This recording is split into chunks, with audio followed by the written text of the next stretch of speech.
Nous sommes toujours le 20 juin 2025, mais cette vidéo, je me pose la question, comme je me pose la question envers la JAP, une des JAP du tribunal de Nancy, et puis d'autres personnes dans ce même contexte de contradiction.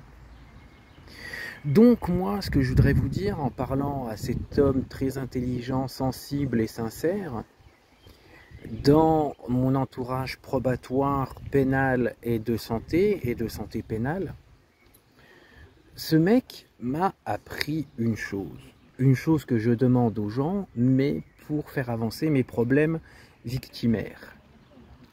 Je demande aux gens, pour reprendre des termes, comment on appelle ça, un peu familiers, du style « parlez de moi devant la machine à café, même si vos services ne se correspondent pas ». Parlez de moi dans les couloirs pour m'aider à faire avancer mes problèmes. Il n'y en a qu'une qui a réussi à faire ça, j'ai envie de chialer, c'est dingue. C'est mon avocate. Voilà. Tu vas au tribunal de Metz, tu connais personne ni d'Adam ni de Ève, puis on dit « Monsieur Faléieux, on vous attendait. Ne vous inquiétez pas, votre avocate attend ce courrier. » Ça fait du bien quand on entend ça. Mais ce qui fait du mal, c'est comme par exemple, pour reprendre ce qui m'est arrivé récemment, avant-hier ou hier, c'est, petite parenthèse, au fait, au contrôle de voiture que j'ai eu le 18, les policiers municipaux ou les policiers nationaux, je vous vois toujours prendre des photos de ma voiture et des autocollants et tout ça. Mais allez-y, prenez toutes les photos que vous voulez, mettez-moi en cause pour tout ça, ça m'arrange. Plus on en parle, plus ça se verra et plus ça sera répandu. Prenez toutes les photos que vous voulez, les frères. Parenthèse de fermée.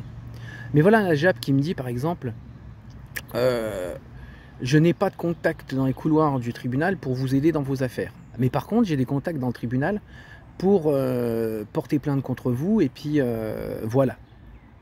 Eh bien, cet homme intelligent que j'ai eu rendez-vous hier, il m'a fait le même coup sans savoir.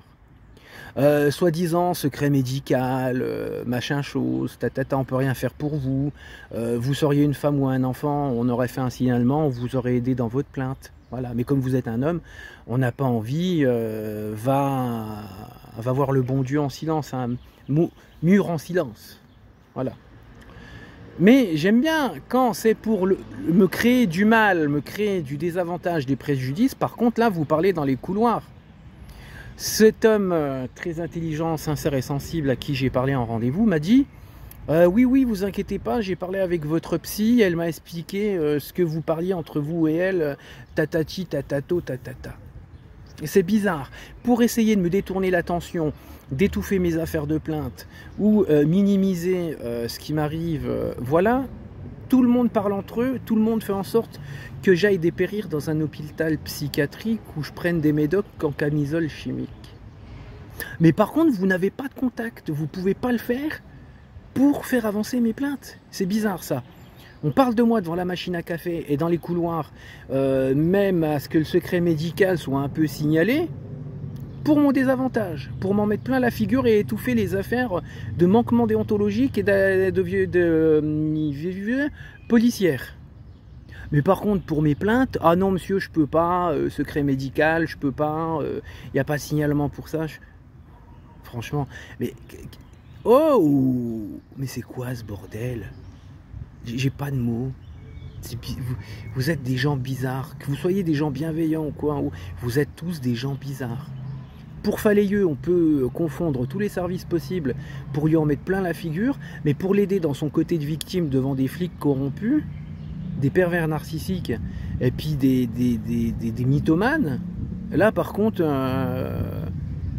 on peut pas. Mais vous êtes bizarre, franchement. Ouais, tu sais quoi, vous êtes bizarre. 4-20, je me casse.